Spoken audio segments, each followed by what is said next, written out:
Hoje nós temos um grande tema, pode ou não pode, não será uma série de mensagens, vai ser uma mensagem apenas hoje para tratar algo que é uma necessidade muito específica de muita gente. Volta e meia, uma pessoa me pergunta, Jorge, um cristão pode ou não pode fazer isso? Um cristão pode ou não pode fazer aquilo?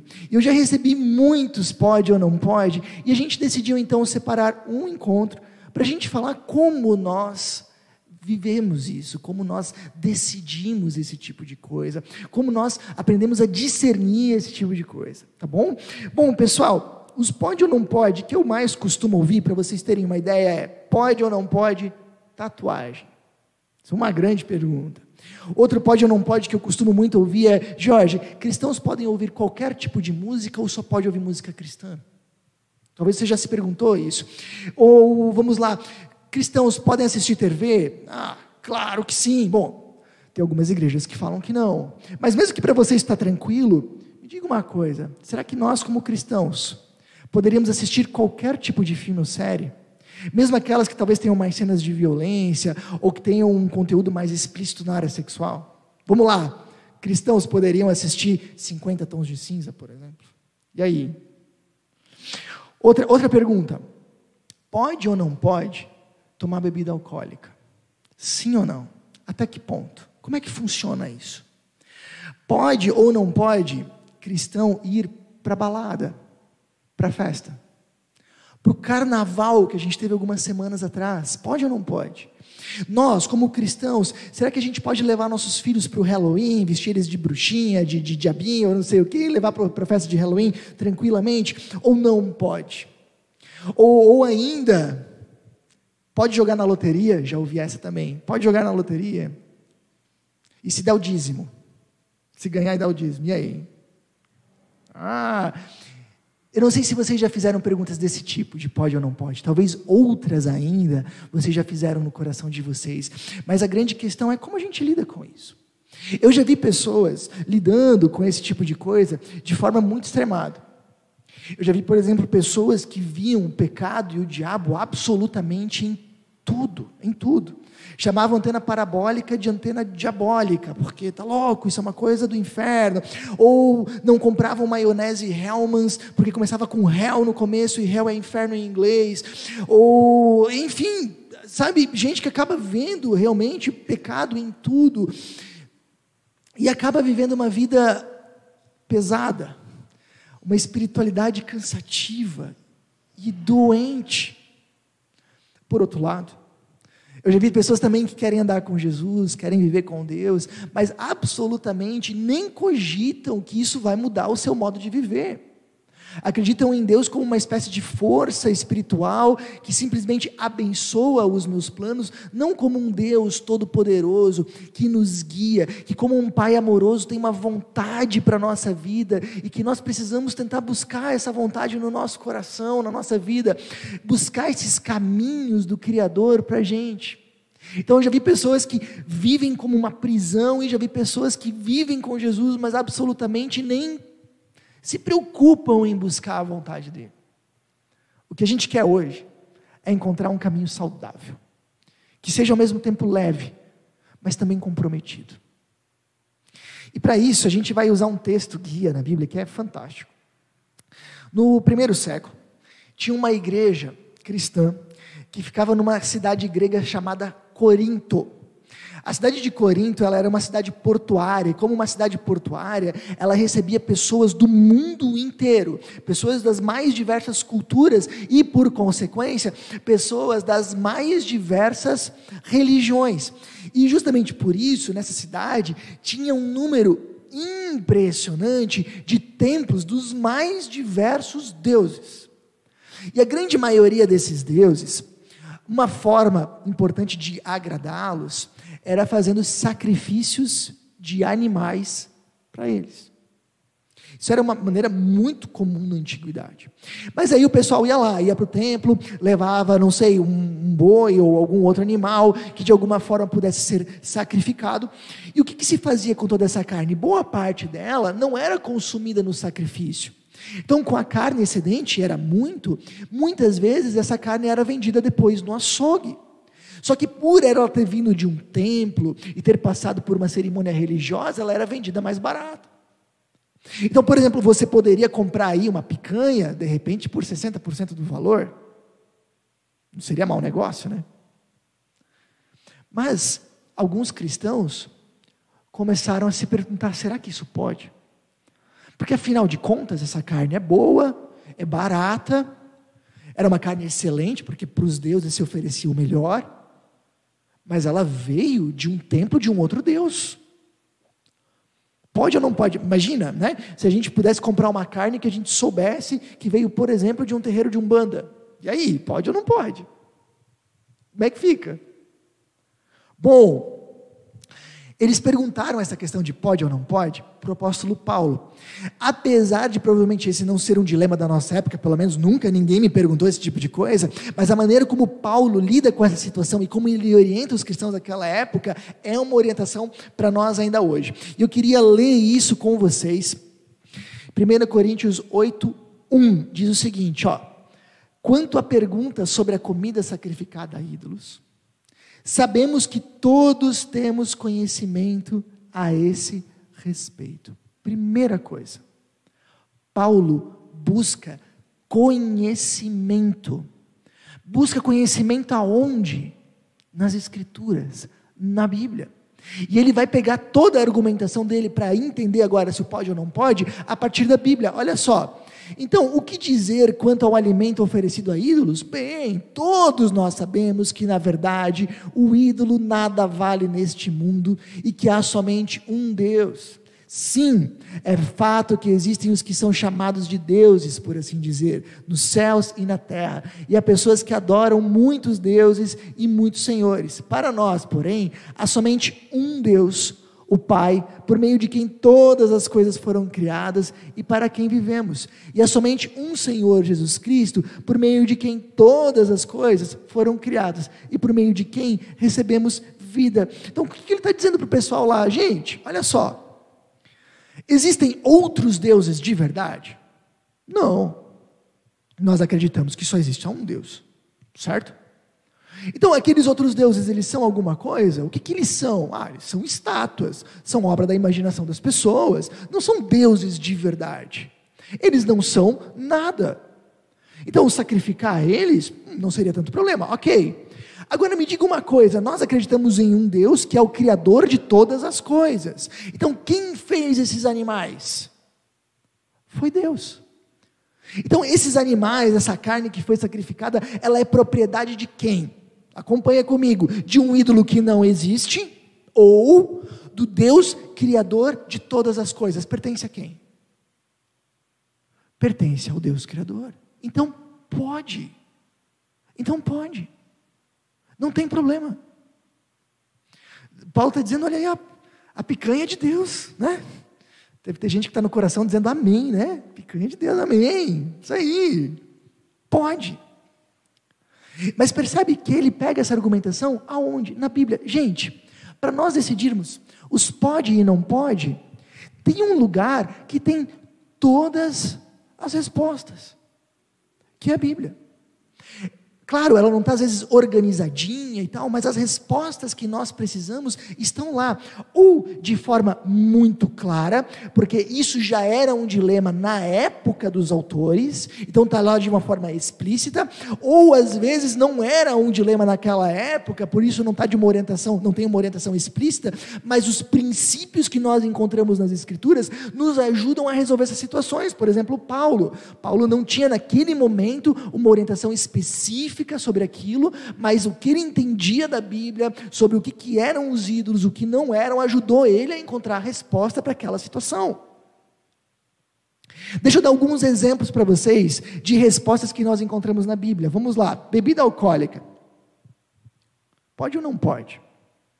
Efésios 5,18, vai dizer assim, não se embriaguem com vinho, pois ele os levará ao descontrole. Em vez disso, sejam cheios do Espírito. Gente, a Bíblia em nenhum momento diz que a gente não pode tomar bebida alcoólica. Ela fala que nós não podemos nos embriagar com ela. Mas tomar em nenhum momento tem uma proibição. Aliás, seria muito difícil de ter, porque além do mais, Jesus transformou água em vinho. Jesus, na Santa Ceia, oferece vinho para os seus discípulos.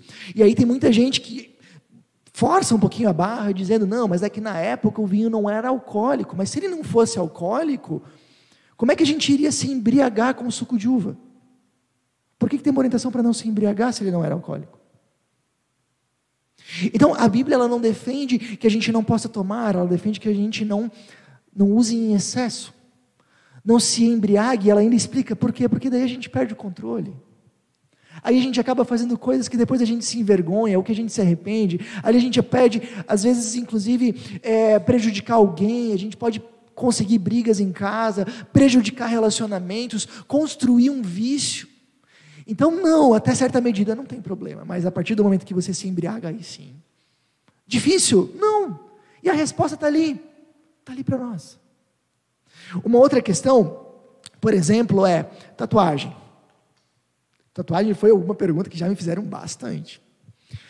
Levíticos 19:28 diz o seguinte, não façam cortes em seus corpos por causa dos mortos, nem tatuagem em si mesmos. Eu sou o Senhor.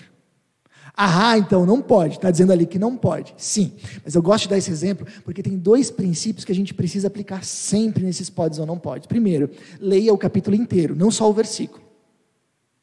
Porque a gente precisa entender o contexto, correto? Se você for ver o contexto, você vai ver que um versículo antes, o mesmo autor disse, não cortem o cabelo dos lados da cabeça, nem aparem as pontas da barba. Ou seja, imagina, se a gente não pode fazer tatuagem, também não poderia cortar o cabelo dos lados, nem aparar a ponta da barba. Peraí, alguma coisa está estranha. Por que eles estão falando disso? Porque se você for dar uma olhadinha, deixa eu dar um pouquinho do contexto. Você vai ver que Levíticos é um livro cerimonial dos judeus.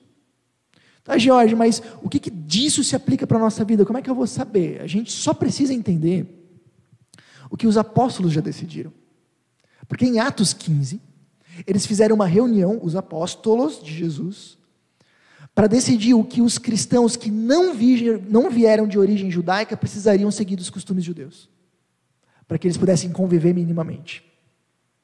E lá em Atos 15, eles têm algumas questões para que houvesse um bom convívio, mas não tem nada sobre tatuagem. E no Novo Testamento não se fala mais nada. Então não tem uma proibição. Ok? Tatuagem então? Pode. Tranquilo?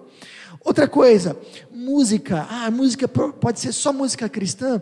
Você já parou para ver que em Cânticos dos Cânticos é um livro que está na Bíblia, e é um livro da Bíblia que possivelmente era uma música, por isso o nome do livro, e se fala justamente do amor entre um homem e uma mulher, e muitas vezes até numa tonalidade bastante erótica. Você pode inclusive ler esse livro, se tem curiosidade.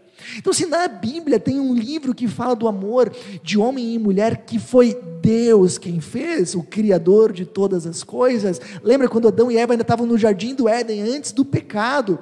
Deus disse para eles, olha, Deus fez homem e mulher, disse, sejam férteis e multipliquem-se. Deus fez isso. Deus fez a sexualidade, Deus fez o casamento.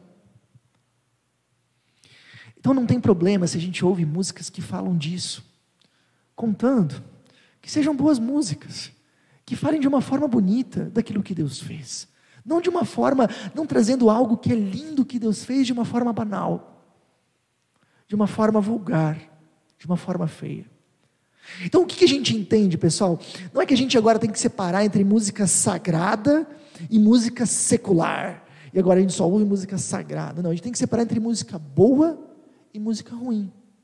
Músicas que expressam bem o que Deus fez e tratam isso de uma maneira bonita, que tratam a fé de uma maneira correta, ou músicas ruins, que falam de coisas lindas que Deus fez de uma forma ruim, ou que falam inclusive da fé de uma maneira errada. E tem muita música gospel que é muito ruim, e que falam de coisas de Deus de uma forma diferente do que a Bíblia ensina.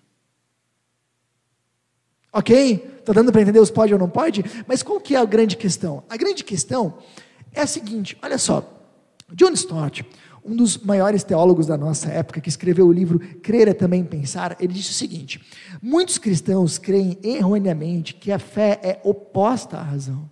Como consequência óbvia, são levados por todo o vento de doutrina, pois não cultivam a prática de pensar e refletir sobre suas crenças, experiências e ações. A revelação é uma revelação racional para criaturas racionais.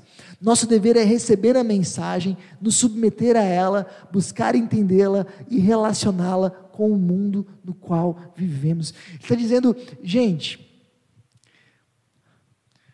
muitas vezes, o problema é que a gente tem preguiça de procurar as respostas na Bíblia, porque dá trabalho, porque tem que considerar o contexto, e às vezes a gente começa a dizer, não, mas é muito complicado, mas é muito difícil, e bem da verdade, às vezes é comodismo da nossa parte, dá para entender? E aí qual é a consequência disso? A gente acaba sendo levado por qualquer vento de doutrina, ele falou, ou seja, a gente vai atrás da primeira opinião que a gente ouve, porque o que nos falta é conhecer a Bíblia. Então, esse primeiro chamado é assim, gente, a gente tem que perder a preguiça, o comodismo, ou qualquer outra coisa que nos impeça de realmente estudar a palavra, integrar ela no nosso dia a dia, fazendo dela o nosso guia máximo de vida. Nós precisamos colocar ela na nossa vida, no nosso dia a dia, e fazer dela o nosso manual maior de vida. Isso é importantíssimo. Leiam a Bíblia, pesquisem, procurem opiniões, reflita sobre isso, pergunte para alguém, pergunte para mim, mas vai atrás, as respostas estão num lugar. Integre a Bíblia no seu dia a dia. Tranquilo até aí? Uou. 2. É só isso? Não, tem mais. Paulo fala, quanto à pergunta sobre a comida sacrificada a ídolos, sabemos que todos temos conhecimento a esse respeito, mas o conhecimento só basta? Olha só. Contudo, o conhecimento traz orgulho, enquanto o amor fortalece. O que ele está dizendo é, gente, às vezes a gente conhece as coisas, mas isso nos torna orgulhosos e arrogantes. Então a nossa liberdade cristã, ela tem que ter mais um tempero, além do conhecimento. E ele fala, olha só, no entanto, nem todos sabem disso, comer comida sacrificada aos ídolos pode.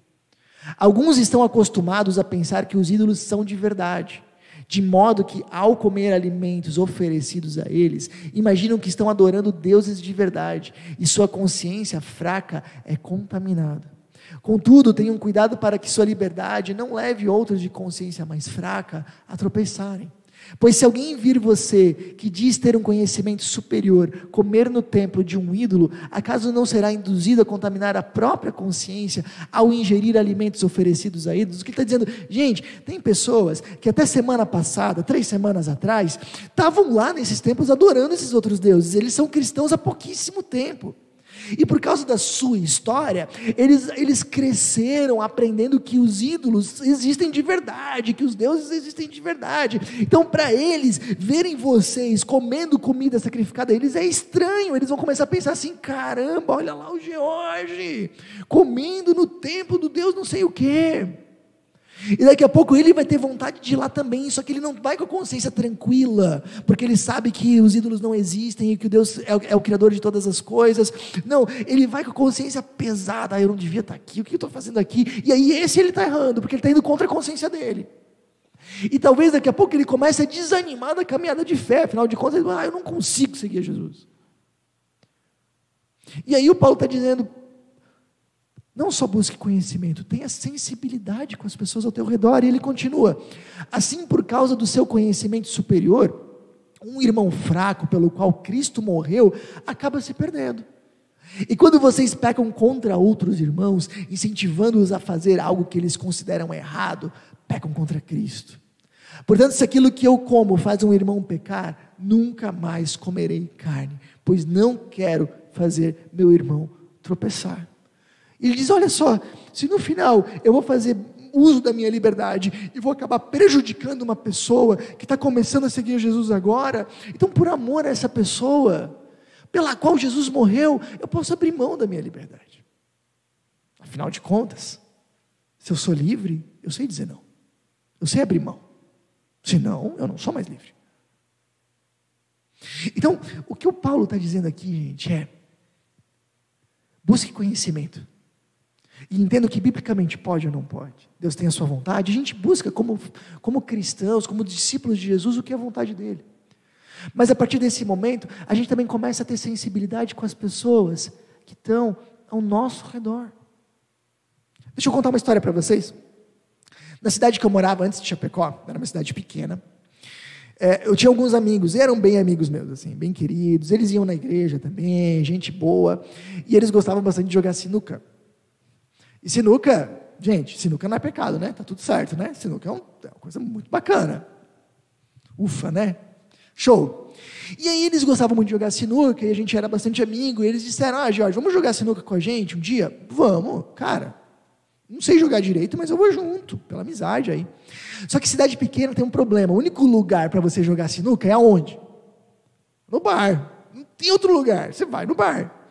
E eles foram no bar mais tranquilinho que tinha, e eu fui junto. Prometo para vocês, não fiz nada de errado, nada. Fui lá, joguei a sinuquinha, se tomei alguma coisa, tomei uma água. Jogamos 1, 2 partidas, e eu fui, estava tudo certo. Naquela semana, uma pessoa chegou para mim e disse: Jorge, te vi no bar. Eu pensei, agora? Jorge, eu estou tentando há anos convencer o meu marido a parar de ir no bar. Se ele te visse lá, ele ia ganhar um argumento que eu não ia conseguir mais rebater. Ele ia dizer: Jorge, vai, e aí? Eu pensei, é verdade, cara. Tem alguma coisa de errado? Não. Eu não fiz nada de errado lá. Mas o marido dela provavelmente fazia. E isso trazia briga para casa. E ela estava acertadamente, heroicamente, tentando convencer ele a parar. E o meu ir no bar ia ser exatamente o oposto do que ela precisava. Não joguei mais sinuca. Quando me convidaram de novo, eu disse: desculpa, gente, não vai dar. Por quê? Porque não é só conhecer, é a sensibilidade. Dá para entender? Gente, então olha só, por mais que o conhecimento seja importante, a maior marca dos cristãos ainda é o amor ao próximo. E a gente pode abrir mão de coisas que não estão erradas, mas por amor aos outros. Então olha só, se eu não consigo abrir mão de algo, é porque talvez eu não seja realmente livre como eu imaginei. Já parou para pensar nisso? Bom, essa questão dos relacionamentos, elas também nos ajudam. Sabe aquela questão que não está muito clara? Ela fica meio numa área cinza, a Bíblia não tem um posicionamento exatamente claro sobre isso. A gente chama essas questões de adiáforas, sem forma. A gente não sabe muito bem. Bom, qual que às vezes pode ser o nosso critério justamente para decidir essas questões? O amor e os relacionamentos. Olha só o que Paulo fala em Colossenses 3,15, que a paz de Cristo seja juiz em seus corações, visto que vocês foram chamados a viver em paz, como membros de um só corpo, e sejam agradecidos. A gente muitas vezes lê esse texto dizendo assim: seja a paz de Deus o juiz nos seus corações. Então eu vou fazer uma oração, e se eu me sentir em paz, é para mim ir. Não é isso que esse texto está dizendo. Se você for olhar o contexto dele, antes e depois, Paulo fala sobre relacionamentos. E ele fala aqui, como membros de um só corpo. Essa metáfora do corpo é uma metáfora que ele usou em Coríntios para falar de relacionamentos. Então quando ele fala de paz, ele não está falando de um sentimento subjetivo de paz. Ele está falando de não ter briga. O que ele está querendo dizer? Gente, se isso aqui dá briga, não é caminho. Se isso aqui faz você brigar com a sua esposa, com o seu marido, com seus amigos, com seus filhos, se isso torna o ambiente da sua casa pesado, não é bom. Pode até ser certo, mas não é bom. É isso, a paz seja o árbitro. Bom, dessa forma, temos 2 critérios para o nosso pode ou não pode. Primeiro, conhecimento bíblico. Segundo, tenha sensibilidade. Conheça as Escrituras, vá atrás, pesquise. Gente, muitas vezes as pessoas fazem pergunta de pode ou não pode para mim, e eu não sei. Eu vou pesquisar. E outra, tenha sensibilidade com as pessoas ao teu redor.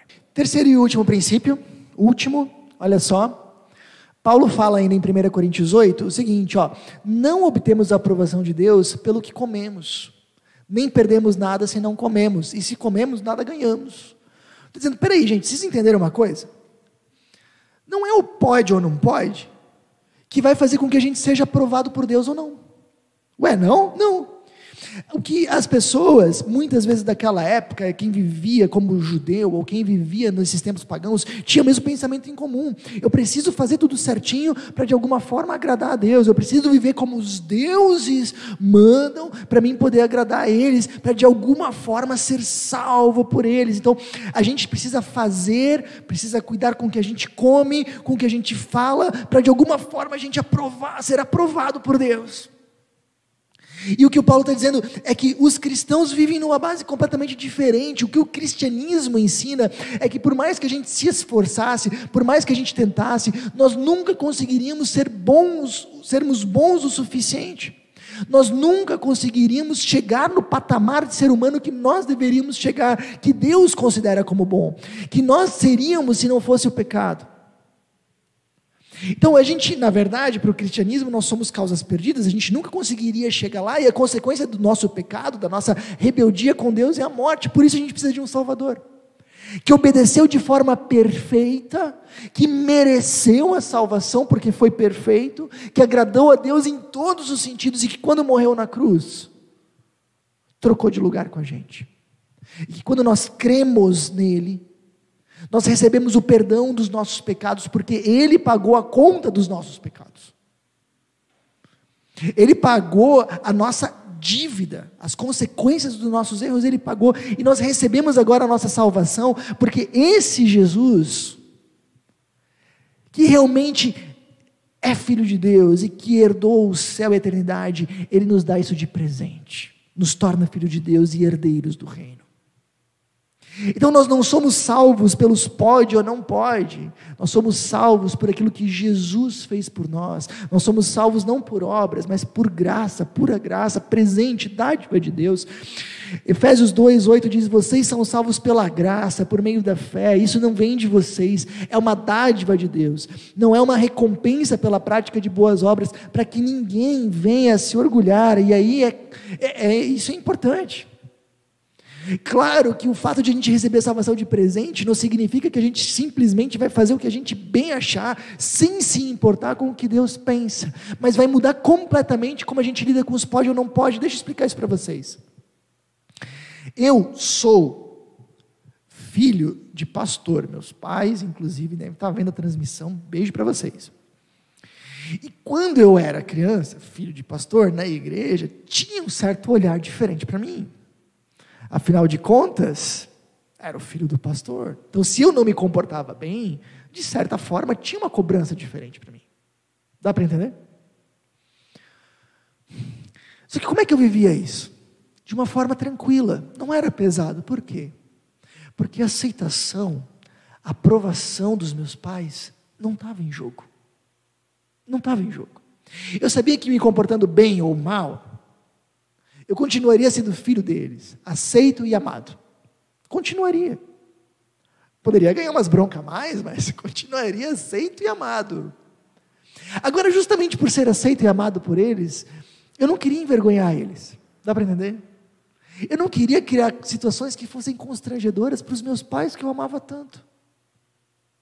Então eu obedecia e tentava fazer o certo, mas não por medo de não ser aprovado, não por medo de não ser aceito, mas justamente por ter a certeza de que eu era aceito, justamente por eu ter a certeza de ser amado, por gratidão a isso, por resposta a isso. E assim a gente vive os nossos podes ou não pode. O que decide a nossa salvação é o que Jesus fez por nós. E se nós cremos nisso, nós somos salvos, conforme Efésios.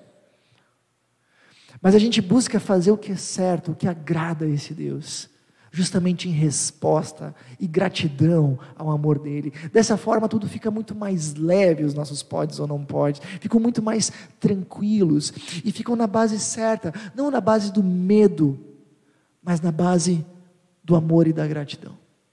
Então, esses são os 3 princípios, pessoal. Primeiro deles, busque conhecimento. Segundo, tenha sensibilidade. E terceiro, entenda a base. E aqui eu quero acrescentar para vocês, justamente entender a base, entender a graça de Deus, é o que nos dá força para a gente cumprir os outros. Por que eu vou tentar me esforçar para ler a Bíblia, que é tão difícil, que é tão complicada, é tão antiga? Porque esse Deus me ama tanto, a ponto de dar a vida por mim na cruz, e a vontade dele está lá. E eu quero buscar, eu quero saber o que esse Deus que me ama tanto tem para a minha vida. Não é uma obrigação, não é por medo, como a gente estudava quando tinha prova, porque não queria levar nota baixa. Não, é por amor. Eu quero saber o que esse Deus que me ama tanto tem para mim, o que Ele está me guiando, como Ele vai me conduzir. Ou se eu olho a sensibilidade, por que eu vou abrir mão de uma coisa que eu sei que pode, por amor a outro, limitar minha liberdade por causa de pessoas que às vezes eu mal conheço? Porque Jesus fez isso. Ele abriu mão não de uma sinuca, Ele abriu mão da eternidade, da vida, de tudo, para me salvar. Por que eu vou buscar conhecimento? Por que eu vou ter sensibilidade? Por causa da graça de Deus. É isso que nos orienta e nos fortalece. E se você quer viver dessa forma, convido você a refletir. Tenho me empenhado em conhecer a vontade de Deus na Bíblia? Você tem realmente se empenhado? Ou às vezes você simplesmente se esconde atrás de algumas desculpas. Não tenho tempo, não sei, é muito complicado. Você tem se empenhado nisso? Reflita. 2, você tem usado a sua liberdade com sensibilidade às pessoas ao seu redor? Eu queria convidar você a tomar algumas decisões. Decida confiar na graça de Jesus, que você sozinho não poderia ser salvo. Mas o que Jesus fez por ti é completo para te salvar, te perdoar e garantir a tua eternidade. Mais do que isso, decida viver como um discípulo de Jesus. Gente, o único relacionamento possível com Jesus é como discípulo. E o que um discípulo faz? Ele aprende a vontade do seu mestre e segue ela da melhor forma que ele pode. Se eu quero ser um discípulo de Jesus, eu preciso viver assim, aprendendo a vontade dele e fazendo o possível para obedecer. Decida viver como um discípulo, de verdade de Jesus. E 3, e último, junto com ser discípulo, traz uma responsabilidade, a responsabilidade de fazer discípulos. Ser discípulo traz a responsabilidade de fazer discípulos. Ajude outras pessoas a conhecerem a graça, o amor de Deus, a se tornarem também verdadeiros discípulos dele que vivem com ele.